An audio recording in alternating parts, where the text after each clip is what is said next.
Mis à jour le 11 février 2018 à 16h32, soliste à ses débuts dans la chorale « Petit chanteur de Saint-Marc », dirigé par Nicolas Porte, Jean-Baptiste Monnier qui se prédestinait à être journaliste, s'est vu propulsé sur le devant de la scène en 2004 après avoir interprété Pierre Morange dans Les choristes, le tout premier long-métrage de Christophe Baratier.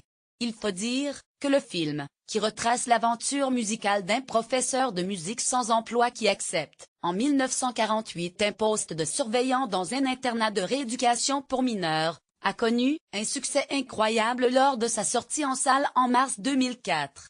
Avec 8,5 millions d'entrées, mais aussi 8 nominations au César et 2 aux Oscars, le film a également connu le succès par la suite sur le petit écran, notamment lors de sa première rediffusion qui a enregistré près de 11 millions de téléspectateurs. Ce dimanche 11 février 2018, une nouvelle rediffusion est programmée à 21h sur France 2. L'occasion de revenir sur Jean-Baptiste Monnier. Étant donné qu'il est l'interprète du principal élève de Clément Mathieu, c'est en grande partie sur lui que le film repose.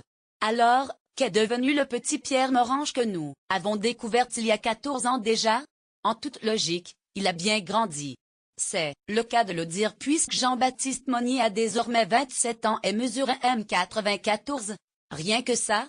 Le jeune homme poursuit toujours une carrière bicéphale, d'un côté, la musique, de l'autre côté la caméra. En effet, il a joué dans une poignée de films depuis son éclosion dans Les choristes. Il a d'ailleurs prêté sa notoriété à la cause des Restos du Cœur, apparaissant dès qu'il le peut dans les concerts des Enfoirés. Mais, Jean-Baptiste Monnier a également sorti un album, fin 2017. Celui-ci s'intitule Nuit Revolver et est disponible dans les bacs dès maintenant. Résumé du programme TNT, en France, à la fin des années 40, Clément Mathieu, professeur de musique au chômage, est recruté comme surveillant dans un centre de rééducation pour mineurs.